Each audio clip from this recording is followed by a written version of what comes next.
Hi, thanks everyone for, hope you enjoyed the break. Welcome to the first session, session 1, with the theme of file system forensics. We have two interesting papers in this session. The first one is a systematic approach to understanding MACB timestamps on Unix-like systems, and the primary author is Aurélien Thierry, together with Thilo Miller, and Aurélien is giving the presentation. So I will be talking today about timestamps and file timestamps, especially on Unix systems. So basically talking about Linux, BSD, and macOS. So I'm Aurélien Thierry. I work at Deutsche Telekom Security, and the work is co-authored with Thilo Müller, who is a professor at the Hof University of Applied Science, also in Germany. So we looked into timestamp forensics, and especially what happens with files, so file timestamps basically, because we believe there are fundamental artifacts that you find in many investigations. Looking into those, we have two main questions that arise. The first one is when a user does an action on the system, so on his operating system, how does it impact file timestamps? And the other one is the other way around. Basically, if you have a set of timestamps because you're doing a hard drive forensics, for instance, what can you infer of what happened on the system? So what files were modified or what applications were used? You've probably already this kind of tables. This one is from the Sans Institute, focusing on Windows. It's called Windows Time Rules. It's basically dividing common operations like a new file, modifying file, reading a file, and so on, and trying to answer both of those questions. We focused on Unix-like systems, so operating systems like Linux, OpenBSD, FreeBSD, and macOS. Our approach, so our idea was to have some automated testing on automated profiling to determine timestamp updates. And we used this framework to better understand how timestamps are updated on those platforms. And we also provide tables for these operating systems that can be used for by investigators. On Unix, so Linux, BSD, and macOS, there is something interesting. There is some specification which is called POSIX, which basically aims to help compatibility, portability across systems. And Unix POSIX actually mentions and specifies a lot of things about timestamps. For instance, it specifies what should happen when you're using command line utilities on Linux, like copy or cat. It specifies also the standard libraries and also what happens on the kernel, so basically in the system calls. It's important to be noted that we used POSIX as a guide for our work, but none of the operating system aim for a full compliance. They all aim for somewhat a level of compliance which should work on those systems. There is one exception, which is that one version of macOS is actually POSIX certified. So I will be talking about MACB timestamps. So there are 4 timestamps. The first one is AIM. It's AIM for modify.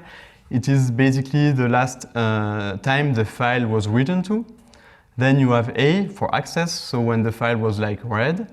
You have C for change, so basically when the file owner changed or when the access rights changed. And then you have a 4th timestamp that is B for birth or file creation. This one is actually not specified by POSIX, but we will see that actually all of the operating systems support it in some way or another. So let's take our user. He's using Linux and Ubuntu. He's using some text editor. This one is called Genie. It's for the GNOME desktop environment. And he has a file open that is modifying and is clicking on Save File. And actually what it's doing is not directly writing on the file system. It will be calling a middleware, so a software library that is common for all GNOME applications, so which is called GTK. This library itself, again, will not write directly on the drive, but call a standard library, which is a libc. The libc itself is implemented using system calls from the kernel, and in the end, the kernel will actually write to the file system, and this will result in some timestamp updates. If we take another user is using the same application, but is using it on OpenBSD, so a different operating system, the middleware is actually the same. But then if you look into the standard library, the libc is not the same on Linux and OpenBSD, and of course the kernels are different. So there is no intrinsic reason that the timestamp updated on those both systems will be the same, even though the operation done is the same. So the first thing to take away is that if you want to understand timestamp updates, you have to consider each of those layers, because this is a software stack. At the top of the stack, you have the application that the users are actually using. And at the bottom of the stack, you will have these file systems where the timestamps are really located. So to understand timestamp updates, you have to consider each of those layers. So how does POSIX actually specify timestamp and specify timestamp updates? The first thing to note is that an update to timestamps happens is a two-step process. The first step is the operation done by the user will mark the timestamp for update. In the kernel, it's basically implemented as a flag in an inode. And at a later point, the timestamp will actually be updated, meaning that the current time will be written on drive. And this will also clear the flag that was set in the previous phase. And this actual update shall happen under one of three circumstances. The first one is if you're closing the file, then these flags shall be flushed and the timestamp updated. If you are reading or modifying timestamps, then the file timestamp should also be updated before. And then the kernel can also decide to do it earlier. Typically, it will be like at a 30 seconds delay, it will flush the timestamps and write them to disk. I have one example here with when you're doing a file read, you're reading a file using the standard library, so the libc. You will have three operations. So first one, you will open the file with fopen. POSIX actually specifies that if you're doing a fopen with a read mode, it does not change anything on timestamps. But then if you're when you will be reading the file actually, so doing fread, so reading data from the file, then it will mark the access timestamp for update. And at the later point, you will close the file with fclose, and this, of course, specifies that the timestamp shall be updated at this point. So there is this kind of room between the fread and the fclose in which the kernel can decide when to actually update the timestamp. So our approach was to do some automated testing on those timestamp updates. At the core, so this is a schematic algorithm for this. At the core, we are basically running the operations that we're testing. So in the case of the file read, we are running fopen, fread, and fclose. Before and after, we have to fetch the current time on the system. And after that, we will fetch the timestamp of the file that we looked into. So basically, this on this example is called file.txt. And we will compare this timestamp fetch with stat with the timestamp before and after the operation and determine which timestamp were updated. So here we will see that only the access timestamp was updated, which is expected when you're reading a file. And then we compare this result with the specification. And POSIX actually exactly specifies that only the access timestamp shall be updated. So in this case, the test passes. So the first thing we did, as I explained, is this compliance test against POSIX. It only looks into what's specified by POSIX, so basically utilities, command line utilities, then standard libraries, and then the kernel. It's written in C, so it's a framework. We also wanted to go a bit further and look into things that are not directly specified by POSIX. So the first thing we did was define common operations on files, so such as creating a new file, reading a file, modifying a file, copying a file, and so on. We tried each time to have multiple implementations for these operations to be able to compare them and validate them, because POSIX actually specifies what happens with the libc, but also specifies what happens with command line utilities like cat, and it actually shall behave the same. So then we compare these results. We also looked into middleware, because POSIX does not say anything about middleware. So we did not have any specification to compare to, so we only did some profiling.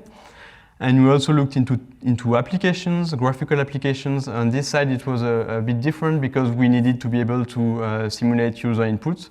and we use a Python library to actually simulate keystrokes on the keyboard.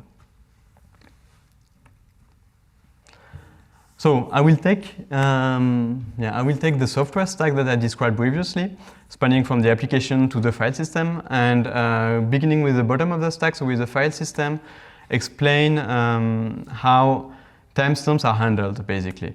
So if you look into file systems, for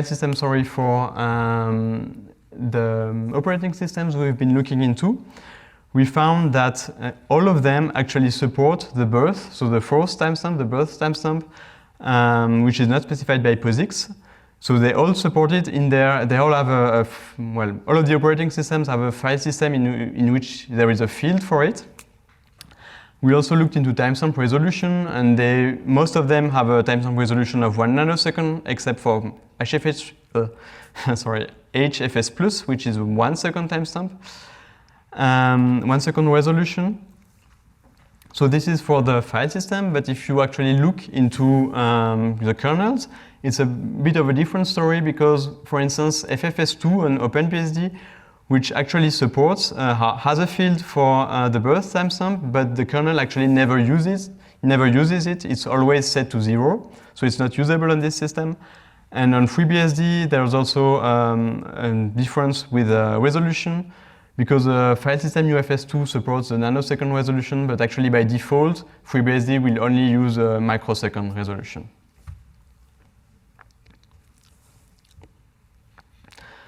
So at the interface between kernel and file systems, there are mount options. Mount options are basically some configuration that describes how the operating system will actually use the file system that you have on it. And so for our case, it's really interesting because they act as a filter between what happens before in the stack and what happens on the file system. And on most operating systems, there are some options, some mount options that will disable completely or partially the updates to the access timestamp. And it's especially a problem on Linux because by default, it's using the real-time mount option, which will perform updates to the access timestamp only if it's older than 1 day, or if it was earlier than the modified or the changed timestamp. There are, of course, some other options which allow to perform all of these timestamp updates or to disable them completely. On the other file systems, on the other operating systems, it's a bit different because by default they perform all of the timestamp updates, but they also have some options to disable completely or partially updates to the access timestamp. Well, of course, except OpenBSD, which does not update the birth timestamp.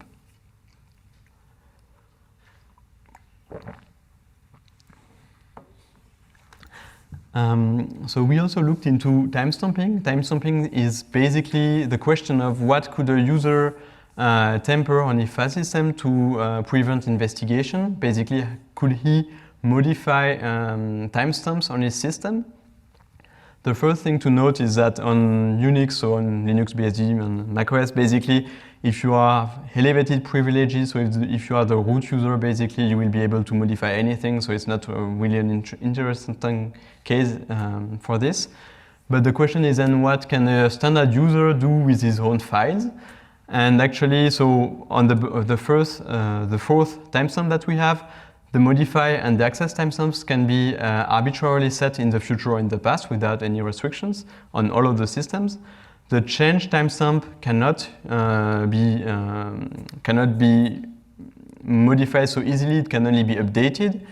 And the birth timestamp, actually on Linux, it cannot be set arbitrarily, but on FreeBSD and macOS, it can be set arbitrarily in the future or in the past.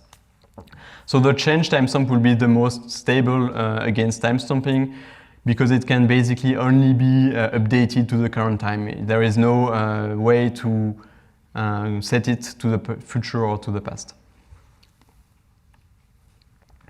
So this is the first table we have. Basically, it's looking into what POSIX specifies. So utilities, standard libraries, and the kernel. Again, you have to consider that in concrete cases, many updates to the access timestamp will be skipped because of mount options, so it has to be considered as filters. I will describe a bit some of the typical operations that we see here. So the first one is when you're creating a new file on the system, this file will get updated MACB timestamp, so that's expected, like all of the timestamps will be new, so set to a current time. If you will be reading or writing a file, it's also a bit of expected, so reading a file or executing a file on those platforms will always update the access timestamp.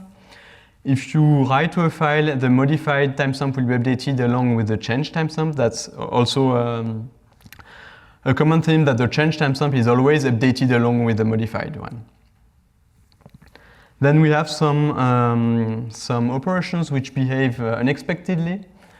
We have, for instance, when you're doing directory listing, so basically ls on your system, POSIX mandates that the directory shall see its access timestamp updated because it is basically like reading a file. But actually FreeBSD does not do that. It does not modify any timestamp, which is so not compliant and also a bit unexpected in our case. We looked also into symbolic links. So following or reading symbolic links shall also update the link's access timestamp, but FreeBSD, OpenBSD, and macOS do not do that, which is again unexpected and not compliant. There is also this point on moving files around on the same hard drive. So this is if you are moving files, so basically renaming or moving a file around. POSIX actually is a bit more, well, it doesn't really specify what shall happen. It says that the change timestamp could or could not be updated depending on the implementation. And so actually, all the operating system except macOS updates the change timestamp. So meaning that on macOS, if you're moving a file around, it will not have any timestamp updated. And there is this one also when you're moving files across file system, then it's a bit more complicated. Usually the copy will get the same timestamp for modify and access as the source. Then the change timestamp will be updated. And the burst timestamp, it actually depends on the operating system. On Linux, it's a new one. And on FreeBSD and macOS, they actually get the modified timestamp from the source file, which is, again, a deviation, but this is not specified by POSIX. So looking only into compliance tests, we implemented more than 200 tests. We basically found out that no implementation is fully compliant. There are also always some edge cases which are not compliant, but usually which are not very interesting for investigations or also from a software point of view. If you take Linux with the non-standard strict at time mount option, it is actually mostly compliant. And then we also had some other issues, so except, well, apart from the ones I already described in the previous slide, but we also had some issues with some timestamps that failed to be updated on FreeBSD and on macOS, and under some circumstances they seem to be updated, and under some other they are not. And this is something that we still need to investigate as potential bugs. So then, up until now, I only talked about what is specified by POSIX. Then I will now talk a bit about middleware and applications. So we looked into, as I explained, the middleware for GNOME, the GNOME desktop environment, which is there is a library which is called GIO, which handles the input and output, so basically the file operations on those for those libraries. There is one function that is called gfilecopy, which handles copying files around. The first thing to note is that it's actually behaving differently than what we saw with POSIX. So basically the modified timestamp of the copy is actually inherited from the source, and it is not getting a new one, which was the case with POSIX and with a CP command line utility. There is also another point, which is that the modified and the access timestamp of the copied file are actually truncated to the microsecond resolution, which is really unexpected. And it's actually a known bug that dates That is from 2010, known from GIO and from Nautilus. Nautilus is actually a file manager which is used by default on Ubuntu and on the GNOME desktop environments. And this has the consequence that if you are copying around files with Nautilus, you will see this pattern here where the modified and the access timestamps have 3 zeros at the end of their nanosecond component. So this could be used to actually find files that were copied around with with this file manager. We also looked into text editors. And so the thing we expected, so we looked into when you're reading files and modifying files with text editors. Reading files, we found that all of them only update the access timestamp, which is expected. If we look into writing to a file, it's actually a known pattern that is different from POSIX. If we previously saw that writing to a file modifies the modified and the change timestamp, but many text editors actually have another strategy to save data. They will write to a temporary file and then replace the original file with a temporary one. And so in this case, you will see that all of the timestamps are actually updated. And it's actually used pretty widely. Those both strategies are used by a wide range of text editors. And so you have to consider this also when looking into text being copied around, being modified, sorry. So a bit about the project. So we wrote the framework, and it's available online. The idea for us is to have this, to update the results and the tables on the Github repository so that they can be used by practitioners during investigations. We have tables also for each of the operating systems, because the one I presented before is comparing all of them along with POSIX, but when doing an investigation, for instance, here on OpenBSD, you are not interested into having the results for macOS, for instance. So we have these tables that we want to keep updated, and while we are open to any contribution to the project, so feel free to ask. So basically, we wrote this open source framework. We published the tables, and we used that framework to better understand how timestamp updates are performed on Unix-like systems and on those operating systems. The thing I want to emphasize again is that, so first, timestamp updates are always a two-step process. So the timestamp is first marked for update, then updated. Then there is this idea that there is a software stack from the application to the file system, and that all of the layers of the stack have to be considered in order to really understand what's going on with the timestamp updates. And even though there is a lot of specifications from POSIX, we found many variable deviations, but also some major ones that I mentioned previously. As the next steps that we could have for the project, we want to be looking into newer versions of macOS. I don't know if you noticed, but I talked about the HFS Plus file system, which is a bit old, and we would like to look into APFS on macOS, on newer versions. We would like to also be looking into file managers, maybe some other operating systems like Android, iOS, and compare the results with what is already known on Windows to have some comparative results. Thank you for your attention.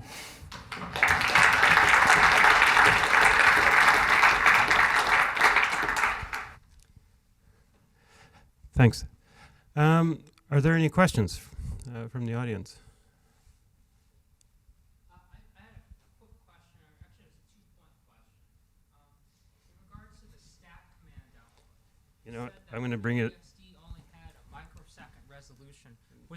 Was there a way to increase that resolution beyond the microsecond resolution? And then my second question would be, in regards to the POSIX compliance operating systems that you chose, FreeBSD, OpenBSD, why didn't you include NetBSD? The first question again from people on the stream. Sure. My first question concerned the stat command output in regards to the FreeBSD microsecond resolution. Could that resolution be increased beyond the microsecond range? Yeah. Yes, so basically on FreeBSD, it's configurable, and by default it's the microsecond, but you can choose either the second resolution or also the nanosecond. So you can use the full nanosecond resolution. It's just not by default. On the second question of why OpenBSD, FreeBSD, and not NetBSD, it's only a question of time. It's just there are no real technical reasoning behind it. Thank you. Hello. Yeah, that works. Great, thank you very much, and also thank you for sharing what you've done. My question is actually, so at the beginning you already said that it's a difference if you take a look at, for example, the low-level system calls, which do file operations, compared to applications. During your research, have you figured out which application implements which kind of system calls in which order?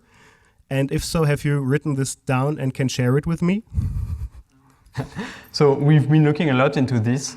The thing is, it also takes a lot of time to really track which application does exactly what. We mostly looked into it when we found some weird results to really understand why we had some deviations. I think in the papers there must be 1 or 2 examples, but if you want, we can also just discuss it later, because it's really depending on the application. Okay, were there any more questions from the room here? Otherwise, I think we have one in the online. Great. Yeah, we have a question from Martin Lamberts from the chat. He says, you mentioned it briefly when talking about the editors, but is there any difference between moving a file to a non-existing destination path, like you might with MV, versus overwriting an existing file with the moved file? Yes, it's actually in the tables. So I'm looking at the table now because I don't know it by heart. Basically, overwriting a file is just like writing to a file. So it's only modifying the modifier and the change timestamp. It's not modifying the full timestamps.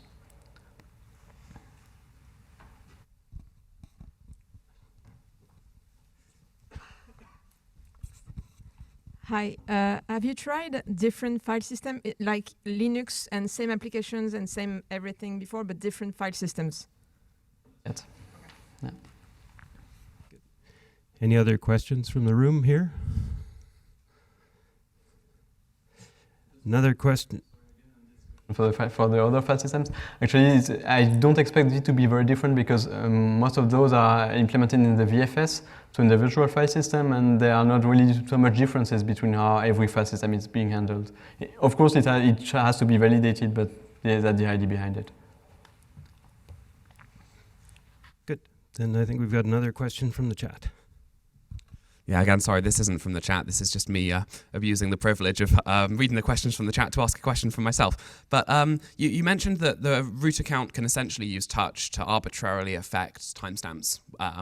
And presumably touch works by some system call. I don't really know about the API for the Linux kernel very much. But if you were interested in constructing a system that is secure against timestomping, are there ways in which you can provide flags to the kernel, or would other kernel patches be required to make it so that the kernel enforces the legitimacy of timestamps? At this point, I don't think it's really possible to modify the existing operating system to really protect them against file stomping. The thing is, if you look into the root account, you can basically do anything. And one of the solution, for instance, is to just change the date and then modify your file. They will get the new date that you chose, and then you get back to the original date, and then you will have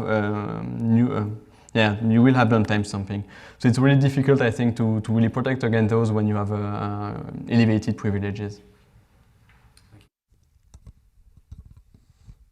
Good. Any other questions? Last chance. All right, let's give him a thanks for that presentation.